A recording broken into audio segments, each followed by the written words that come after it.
Welcome to another session of this video, where we are going to continue answering questions on Northwest Regional Mock Chemistry Advanced Level, paper number 1.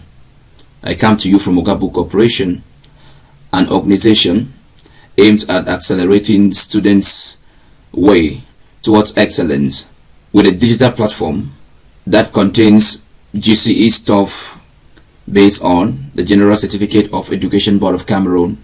If you haven't subscribed, consider doing. And also click the notification bell so that you will get notified whenever a new video is uploaded. Let's get into the video. Question 26. Impure aniline can be purified by. So aniline is phenylamine of structure. So it is an organic compound and its purification is called steam distillation. So let's see this overview. So in steam distillation, we say we are passing steam over the solution which contains the impure compound.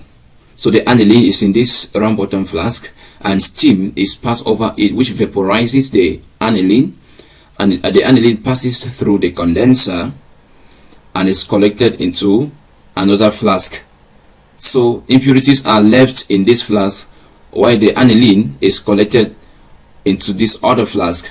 So steam distillation is simply a process whereby steam is passed into a compound. So phenylamine is insoluble in water, so it does not dissolve in water but will form a different layer, and when steam is passed, it will evaporate and pass through a condenser. So that is what steam distillation is all about, which makes our answer to be D. D is our correct option, steam distillation. Question 27. Which pair of liquid will give a drop in temperature when mixed? So for a drop in temperature, we talk about positive deviation. For a drop in temperature, we talk about positive deviation from Raoult's law.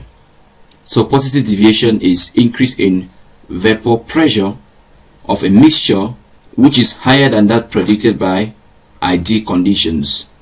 That is the prediction from Raoult's law. So for a mixture to deviate from Raoult's law, it can be having discrepancies in their molecular weights and intermolecular forces. So we look at benzene and methylbenzene. They have similar molecular weights, hence they behave ideally when mixed.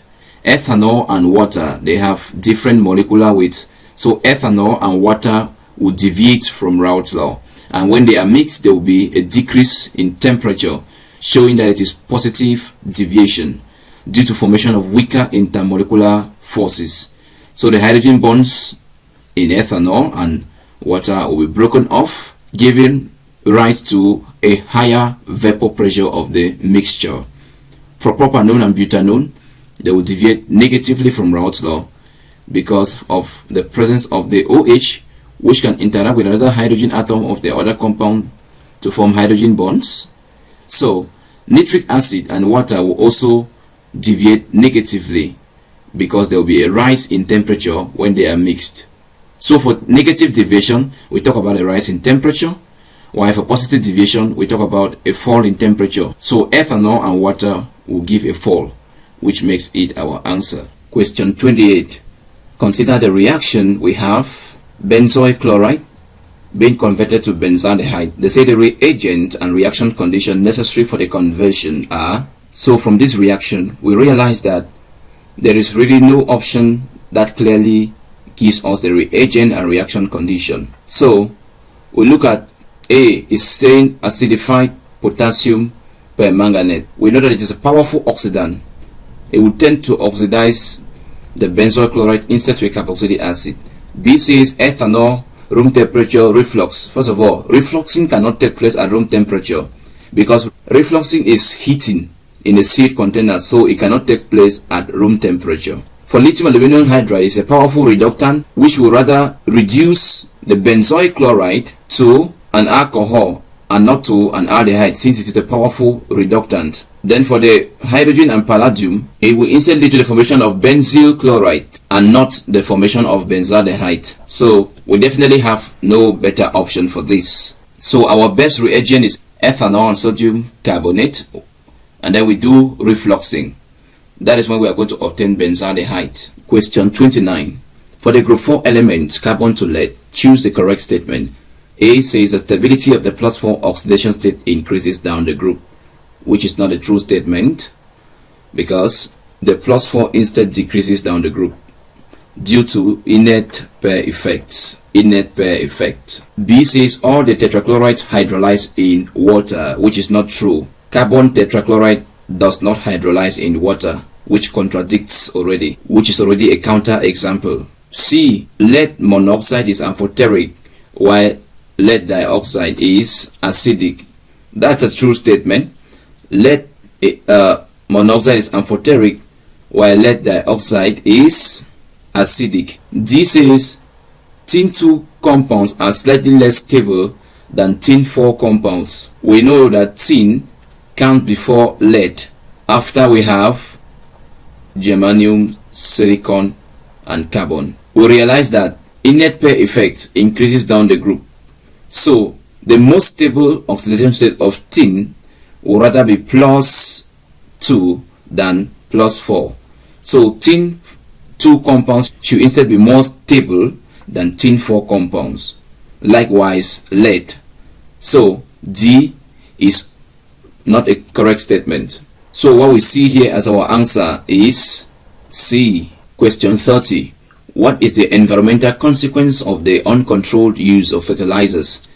We know that fertilizers are mainly nitrogen containing compounds, and the nitrogen containing compounds mainly have an effect when they are washed into water bodies. Now, when fertilizers are washed into water bodies, they will cause the growth of algal bloom. This is the growth of algae, which results to algal bloom. And so when these algae normally die, there are aerobic bacteria in water that will decompose the algae, and in decomposition they require energy, they require oxygen, and so they are going to use up oxygen for the decomposition of the algae, thereby reducing oxygen levels in streams and endangering aquatic life, thereby depriving them of oxygen. So the main issue here is low oxygen levels in streams due to eutrophication, making our answer B to be correct. Question 31. The atomic number of chromium is 24. The correct electronic configuration of chromium in the compound this is, so the first thing we have to do is to calculate the oxidation state of chromium in this complex. So in getting the oxidation state of chromium, we can call it X. So we say X plus water. Water is a neutral molecule, a neutral ligand with a charge of 0, plus chlorine. Chlorine is forming chlorine minus. So there are 3 chlorine atoms. It will be plus minus 3 equal to the overall charge of the compound, which is 0, making X to be plus 3. Therefore, the oxidation state of chromium in this complex is plus 3. And so we are going to write out the electronic configuration of chromium ion, which means that it should be when chromium has lost 3 electrons. So for the normal chromium, having the argon core, which is made up of 18 electrons, we have the 3d and 4s. So the argon already takes 18. So to make 24, we are left with 6, where we will put 1 and 5 to be stable. And now when it forms an ion, electrons are going to be lost from the S before going to the D subshell.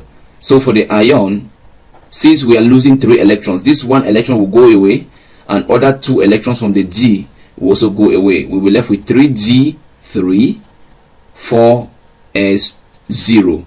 So this will now be the electronic configuration of the chromium 3+, making our answer to be C. Question 32. Which of the following techniques would be most appropriate in determining the arrangement of ions in a crystal? So in ion arrangement, we were talking about X-ray diffraction. In X-ray diffraction, you are sending X-rays into a crystal, and there will be formation of a pattern of spots that will be on an ion detector, and these spots will be able to determine the position of atoms or ions in the crystal lattice. And also the distance between the atoms can also be based on the angle of reflection of the X-ray. So X-ray is powerful in determination of ions, position of ions and atoms in a crystal. For nuclear magnetic resonance spectroscopy, it is for determination of presence of hydrogen atoms in an organic compound. For mass spectrometry, relative atomic mass determination. For infrared, functional group determination. So it makes our answer B to be correct. Question 33. Bromothymol blue. Bromothymol blue can be used as an indicator in acid-base titrations. The indicator can be regarded as a weak acid which ionizes as follows. We have the HA irreversibly giving us the H plus and the A minus, and we have yellow and blue. They say this means that bromothymol blue is, so since we know that it is a weak acid, it means that the titration should involve a strong base, because weak acid, weak base cannot give us any suitable indicator. So since it is a weak acid, when it reacts now with a base, it means that more of the base will be in solution than the acid. So the base will have more strength than the acid, which tells us that the blue color will instead be in basic medium than in the acid medium. So we are saying that the blue is in basic medium, so making C to be our correct answer. Question 34. For the reaction A plus 2Y giving a Z, the rate is quadrupled when the concentration of X is doubled and the concentration of Y is kept constant. Now the rate is constant when the concentration of Y doubles and the concentration of X is kept constant. The rate expression for the reaction is, so what we realize is, for the change in the concentration of Y, there is no change in rate, because you see that the rate is constant when the concentration of Y doubles. Therefore, it tells us that the reaction is independent of the reactant Y. That's why even though the concentration of Y has changed, nothing has happened to the rate of the reaction. Now for X, we say X is doubled and the rate is quadrupled. Therefore, with respect to X, the rate is second order. And our rate expression is going to be the rate constant. We have X squared Y to the power 0, where Y to the power 0 is 1. Therefore, rate will be equal to Kx squared. So the 2 is the order with respect to the concentration of X, making our option to be B. 35. Uranium 235 undergoes alpha decay to give Y, which decays by beta emission to form Z.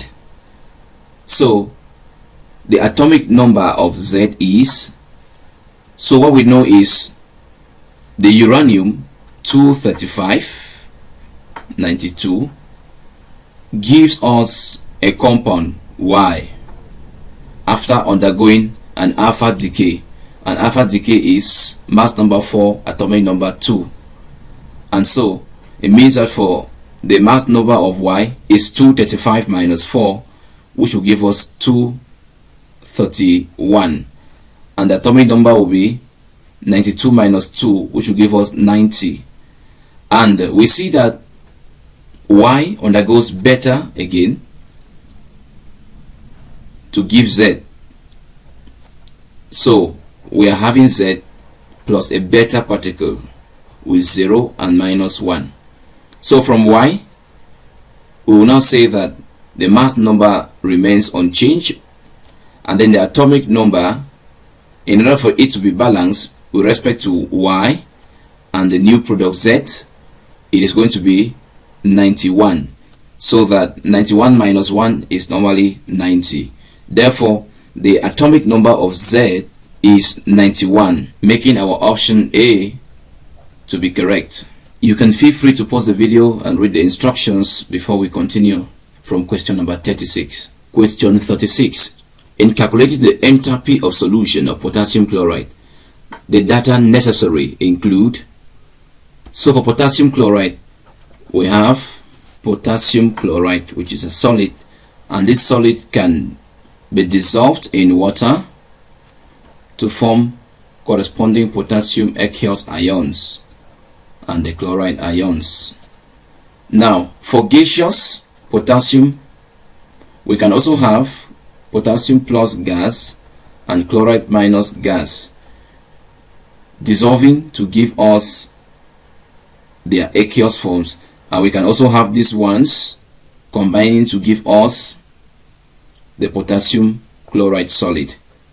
We are going to say that the heat evolved when the solid dissolves is called enthalpy of solution, while when the gaseous ions are dissolved, it is called enthalpy of hydration. Then when the gaseous ions combine, the energy is called lattice energy. So in this expression, it shows that enthalpy of solution is equal to enthalpy of hydration minus lattice energy.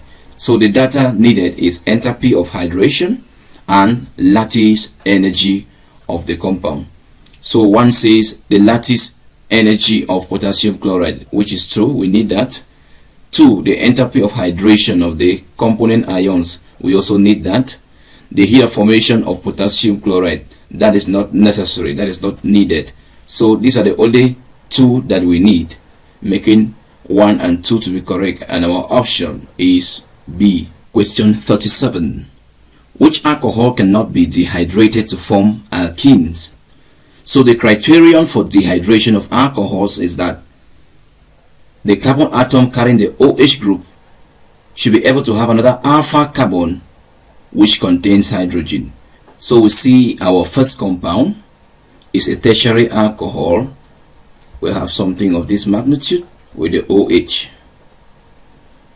Now, in this case, for the dehydration, this OH will be removed and another alpha hydrogen will be removed. And once that alpha hydrogen is removed, the bond from the hydrogen will fall to create a double bond. So tertiary alcohols can be dehydrated to form alkenes. So the product that will be formed will be something of this magnitude, CH3, C, double bond, CH2, we'll have here CH3. So this will be the product formed after dehydration. So 1 can be dehydrated. For 2 is actually a phenyl alcohol, where we have a benzene ring, then we have an alcohol. In this case, there is no possibility for us to have an alkene possible because it's only 1 carbon atom. So dehydration, this cannot undergo dehydration because there is no carbon, because there is no alpha carbon with a hydrogen atom. So 2 cannot. Then for 3, it is methanol, and methanol does not contain any alpha hydrogen, so it will not also undergo dehydration. So therefore 2 and 3 are correct, which makes our answer to be C. Question 38. The product obtained from the ozonolysis of the alkene is R. So for ozonolysis, we'll be talking about the cleavage of this double bond and then the attachment of oxygen atoms. So during ozonolysis, we have the formation of carbonyls, which can be aldehyde ketone or aldehyde for some cases. So let's see what this one gives. So we have the open structure CH3, CH2, we have CH3. Now we have this compound, and during ozonolysis, this bond will be cleaved and then oxygen atoms will attach themselves, giving rise to a compound of this form, which is a ketone, and another compound of this form, which will be an aldehyde. So we are saying it will be the formation of a ketone, which is propanone, and an aldehyde, which is methanol. So 1 will be methanol, 2 will be propanone. There is no way for the formation of propanol in this case, since we had the structure of this form, making 1 and 2 to be correct, and our option is B. Question 39. Correct statements about the structure of the chlorate, that's chlorate 5, include. So let's first of all draw out the structure of the chlorate 5 ion to see how it is. So the dot and cross diagram for the chlorate will give us something like this, and we realize that the chlorate has a lone pair. They say 1. There is delocalization of electrons in the ion. We can already see an unpaired electron here, which is delocalized, which makes it true. They say all the oxygen chlorine oxygen bond angles are identical. They cannot be identical actually. We cannot talk about this bond to be the same, so the bonds are varying. This bond is varying and this bond is varying, as whereas this bond is also varying due to the presence of the lone pair that repairs the bonded pairs, giving rise to a pyramidal shape. So this question has a problem because 2 is not correct, but 3, it says that the chlorine atom has a lone pair, which is what we are seeing here, which is a true statement. So 3 is correct. If we were to choose, we can choose D to be an option, even though statement A is also correct. Question 40. In which of the following are the species written in order of decreasing radius? So I want to verify decreasing radius here. We have 1, we have lithium, we have sodium, we have potassium, we have aluminium plus, we have aluminium 2 plus, we have aluminium plus, we have the nitrite, we have the oxide, and we have the fluoride. So let us look at lithium, sodium, and potassium. These are members of the same group, and so they are moving down the group from lithium, sodium, so number of shares are increasing since they belong to different periods but the same group. So lithium, sodium, potassium are instead in increasing radius. Now for aluminium, aluminium 3 plus, aluminium 2 plus, we are talking about the losing of, we are talking about the losing of electrons. So in the first one, normally aluminium is 13, which means that in the neutral atom it has 13 protons and 13 electrons, but for this aluminium it has 10 electrons and 13 protons, since it has already lost 3 electrons to form aluminium 3 plus. So we now have 13 protons pulling 10 electrons, which is extremely a greater force, and definitely greater than this one where we have 13 protons pulling 11 electrons, and here where we have 13 protons pulling 12 electrons. So it means that the radius of this one is instead less than this, and the radius of magnesium 2 plus is also less than this. So the more the attractive force, the smaller the ion. Now for nitrogen, it has gained 3 electrons. So nitrogen naturally is 7, which has 7 electrons and 7 protons. So for this one, if it has gained, it will now go up to 10 electrons. And since there are only 7 protons pulling 10 electrons, the nuclear force becomes weaker because the electrons are in excess. So we have for oxygen, for the oxygen, it is number 8. We have 8 protons pulling 10 electrons because it will receive 2 to see from 10. So we expect the nuclear force here to be slightly greater than this one. Therefore this one should be smaller than this, because the greater the force, the more the atom will be able to shrink inside and becoming smaller. And fluorine, we have fluorine to be number 9. The nuclear force now means that 9 protons pulling 10 electrons. The nuclear force here will also be greater, making the trend to be this one greater than this, so oxygen, and oxygen is greater than this in terms of radius. So 3 is our only answer, making our option to be D. Question 41. From the following data, we have the zinc half cell with its corresponding electropotential value, the iron half cell with its electropotential value. It can be deduced that the standard EMF of the cell combined is minus 1.53 volt. So let us analyze this problem. We have the zinc half cell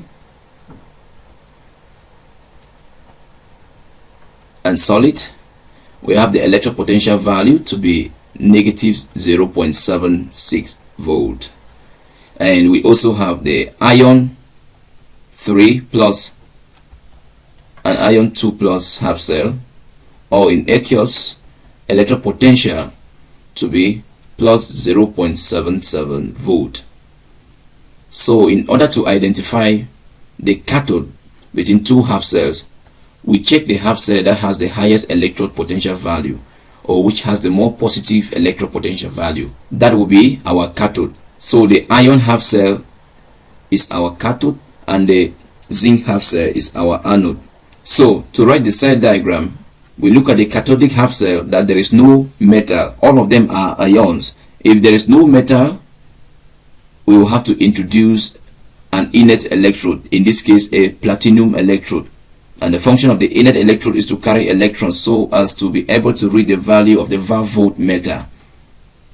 So the cell diagram will be the anode to be the left hand side and the cathode to be right hand side. We have zinc solid separated by a slash from the zinc ion, which is the half cell now, and the half cell is separated from the next half cell using a salt bridge, which can either be 2 slash or 1 dotted line. So we have the next half cell, ion 3, separated using a comma from the next ion, ion 2 plus, and this ion is separated from the platinum electron using a slash. This is our cell diagram. And now EMF is calculated as E cathode minus E anode, and our cathode is plus 0.76, so which will be 0.76 minus 0.76. now this one is 77, and our answer is going to give us positive 1.53 volt. Since it is positive, it makes option A or 1 already to be off. EMF for this one is showing negative, but our value is positive. 2. Zinc is a more powerful reductant than iron 2. The more powerful reductant is obtained from the anode, while the more powerful oxidant is obtained from the cathode. And what is a reductant? It is a species which becomes oxidized in a reaction. On the other hand, an oxidant is a species which becomes reduced in a reaction. So we see that zinc is found in the anodic half cell, and zinc also is oxidized from 0 to zinc 2 plus. Therefore, zinc is really a more powerful reductant than iron 2, because the powerful reductant is from the anode. 3. Iron 3 can oxidize zinc under standard conditions. That is true, because the most powerful oxidant now will be from the cathode. So iron 3 will oxidize zinc to zinc 2 plus, and itself will become reduced to iron 2. So 2 and 3 are correct, making our answer to be C. Question 42. Which of the following processes are endothermic? We have one shows that we have oxygen plus, that is resulting from oxygen gas, which should be ionization energy, removal of electrons to form a positive charge. The second one, we realize that it is oxygen minus, giving us 2 minus, and in this one we say it is second electron affinity, and second electron affinity is said to be endothermic. Likewise, the ionization energy Now for 3, it is first electron affinity because this is from gas to uninegative ion, and first electron affinity is exothermic. To that effect, 1 and 2 are correct, which makes our answer to be B. 43. Which change will increase the amount of sulfur trioxide at equilibrium for the reaction? So we have the reaction for the formation of sulfur trioxide in the contact process, and we are seeing that the reaction is exothermic due to the negative value of the energy, and if it is exothermic, it means that the products are giving out more heat. So what happens to the reaction if temperature is increased?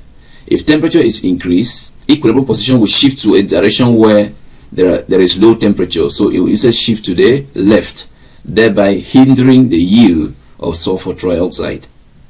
So addition of catalyst. When a catalyst is added, it normally makes the reaction to reach a state of dynamic equilibrium. So when the reaction is at equilibrium, catalyst does not affect the reaction or the equilibrium position again. So catalyst does not affect at equilibrium, but it does affect the rate of reaction to speed it up to equilibrium. 3. Decreasing the volume. So decreasing the volume means increasing pressure. If pressure is increased, equilibrium position will shift to a direction where there are fewer moles. On the right hand side I have 2 moles, on the left hand side 2 plus 1, which gives me 3 moles. So equilibrium will shift to the right, thereby favoring the yield of sulfur trioxide, making 3 alone to be correct, and our answer is D. Question 44. Hydrogen bonding is the main factor responsible for the dimerization of benzoic acid. Benzoic acid is this, where there is an OH group here. This OH group forms hydrogen bonding, which can now for dimerization, we are saying due to hydrogen bonding, a molecule of benzoic acid can react with another molecule where the hydrogen atom here can create a bond with this oxygen atom, thereby creating a stronger hydrogen bond holding the 2 different molecules together, and this will now be 2 subunits, making the compound down to become a dimer containing 2 subunits. So hydrogen bonding is responsible for organic acid. Now 2, the boiling point of water is higher than that of hydrogen sulfide. That's also true. Water has got hydrogen bonding. It can form hydrogen bonding with other water molecules in space, where hydrogen here can form a hydrogen bond with this oxygen atom. 3, the boiling point of methylbutane is lower than that of pentane. That is not as a result of hydrogen bonding, but here we have van der Waals forces, differences in van der Waals forces. So 3 is off, 1 and 2 are correct, making our answer to be B. Question 45. Which electronic configuration? The electronic configuration, we have the argon core, we have 3d10, 4s2, 4p2. So this is 32, this is 34, 36 atomic number. 36 atomic number should be for germanium. So for germanium, it is a group 4 element, and we know that the outer electronic configuration of the group 4 is Ns2 Np2, where N is the principal quantum number, which changes as the atomic number changes. So that is why it is increasing here differently. It shows that this is a group 4 element, where we have carbon, silicon, germanium, tin, and lead. We're told that germanium is more of a metalloid, more of a semiconductor, so it is not a typical metal. It is lead, which is a typical metal. So 1 is already off. Statement 2. In group 4 of the periodic table, that is true, we have already identified that. Found in the p block, which is also true because last electrons are filling the p subshell, hence the name p block. So 2 and 3 are correct, which makes our answer to be C. From question 46, you can feel free to pause the video and read the instructions. Question 46. EDTA is useful in treating heavy metal poisoning. We have EDTA which is called ethylene diamine tetraacetate. It is a chelating ligand which is hexadentate, meaning it has 6 atoms with lone pairs of electrons. We say the second statement, AGTA is a chelating ligand. Since it is chelating, it is good for heavy metal poisoning treatment because it is able to form multiple bonds with atoms, with metal atoms. So since it is a chelating ligand, it's very good for metal poisoning. So A is correct, and so first statement is correct and the second is true, which explains the first, making our answer to be A. Question 47. Methylbenzene is easier to nitrate than benzene. So we look at methylbenzene and we look at the benzene. So the methyl group on the benzene ring is electron releasing. It activates the ring, making the ring to be more attractive to electrophiles because the nitro group is electrophilic. So it therefore means that since the methyl group is electron donating and it is ring activating, it will be easier to nitrate methylbenzene than the benzene. And when you have an electron donating group, it is auto para directing, while an electron withdrawing group is meta directing. That was just an aside. So we say the methyl group has an electron releasing effect. That is true, and it does explain the first. So our answer here is A as well. Question 48. Ethine gives a white precipitate when reacted with ammoniacal silver nitrate. That is true. Ethine is terminal, so it will give a white precipitate. Then the second statement, a molecule of ethine contains 4 sigma bonds and 1 pi bond. So we know that a triple bond contains 2 pi bonds and 1 sigma bond. So it means that there are 2 pi bonds and 3 sigma bonds in ethine. So automatically this statement becomes false. Only this one is true, making our answer to be C. 49. All D block elements are transition metals. Automatically false, because scandium and zinc are said to be D block but not transition, because scandium forms ions with empty orbitals while zinc forms with completely filled d orbital. So they are not considered transition. Then the second statement, scandium and zinc form stable ions. Yes, they form stable ions. Scandium forms scandium 2 plus or 3 plus. Zinc forms zinc 2 plus, which are the only stable ions they are going to form. True statement, making our answer D. 50. First ionization energy generally increases across a period. Yes, it does, due to increase in effective nuclear charge. Now, for the second one, breaks in ionization energy are due to the existence of S and P subshells.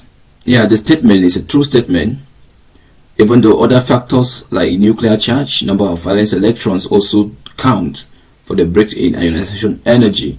But this statement is true. Statement A is true, statement B is true, but the second statement does not explain the first, so our option remains option B.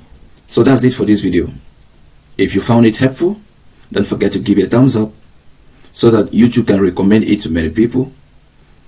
Do subscribe, comments, and share with your friends. Thanks for watching.